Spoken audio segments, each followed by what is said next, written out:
So 10 reasons why you get nervous during a job interview, and eventually how do you resolve these? Number one is low self-esteem.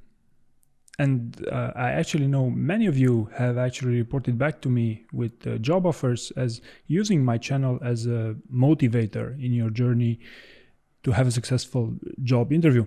And, I'm well aware that I'm not the best motivator. I'm not the best YouTube channel on motivation, but I wanted to highlight this, that it's actually really interesting that motivation does actually play a significant role in getting a job offer. So first one was self-esteem. Next, second one, mental hang-ups. You actually get blocked.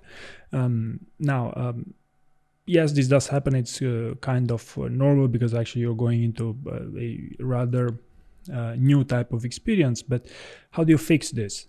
In my opinion, you could fix this by bringing more awareness that, hey, yes, I'm the type of person who has mental hang-ups. And one trick here that I also learned from a candidate was that she kept a note just behind her screen with get over it.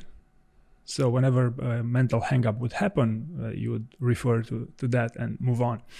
Number three, another big reason for stress and for getting nervous in a job interview is unfamiliar circumstances, because you're not interviewing every day. Let's be honest here. And the simple fix here, or at least the best I know, would be to role play. I have a free role play service if you're interested, or you can do it with a friend or with a coach. And for some, it even works to record themselves to gain more confidence also in certain ways. Number four here, cheat sheets. So believe it or not, cheat sheets are actually a big source of nervousness during a job interview, especially if you overdo it. So especially if you do those cheat sheets in such a way that you cannot actually take advantage of them in a job interview. For example, too many of them, or putting the wrong information in these cheat sheets. Now, what's the fix for this? I would definitely recommend to start looking at throwing them out. That is something that actually does work in many cases. Now, if you don't feel comfortable throwing them out entirely, just keep a list with your main stories and a couple of core competencies if you want, and a couple of principles for the company's core values if you want, but not a lot of information around. Don't keep a lot of information around if you feel it cannot bring you a lot of value, right? Number five here, etiquette. So behaving in a certain way, the formalities of the situation can actually be a great source of nervousness. And in my opinion, companies, employers, at least for good paying jobs or high performing companies, have already fixed this for you by essentially employing a more relaxed approach to these encounters. They do remain very formal events, one of the most formal type of event you could ever have, but in my opinion, common sense is actually is something that works really, really well. So you could also read on their websites. Many of them emphasize on this, that they have a relaxed culture and they do not enforce any strict etiquette, but common sense works really, really well, I found. Number six, language, or having a certain accent if you want.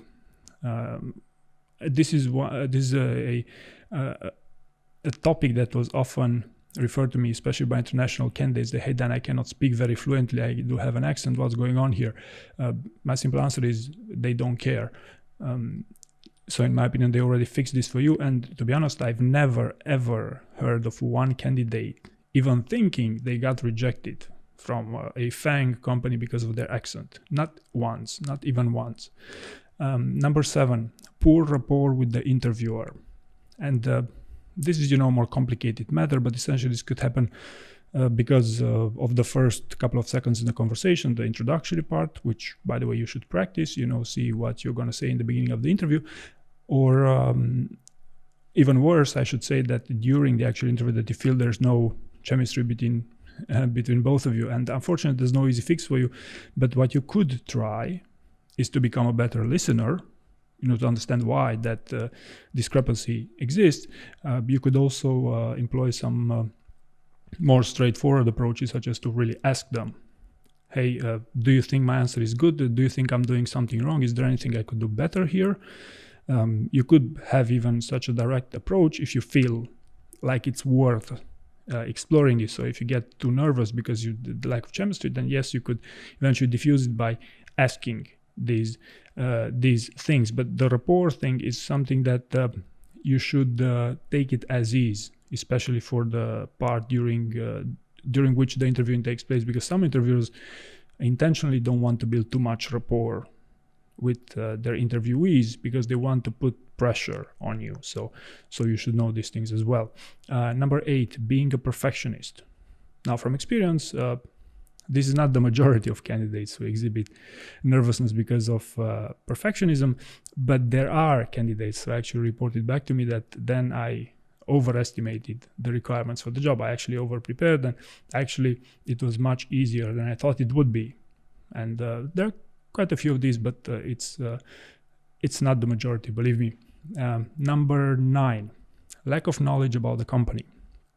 So this is, of course, a type of mental hang-up if you want, but why am I mentioning is because, in my opinion, you should read actually a couple of things about the company that are related to the role that you're applying for. For instance, there's one famous question at AWS interviews, especially for finance roles: how much money did AWS did last quarter? And a candidate told me who could not answer it. Now, notice here I put it here as a source of nervousness because actually they did get the job. So you should be aware that there are these types of questions, but the impact on these overall, the interview, the scoring mechanism has no impact actually. So you should, in my opinion, read this, but this is only to deal with the nervousness. And number 10, this is negative thinking. And actually, I'm not sure I want to give you much advice because it's pretty self-explanatory. So these were my top 10 reasons why I believe you'll get nervous during the job interview. Hopefully I give you some useful tips and tricks when it comes to addressing these. So thank you very much for watching.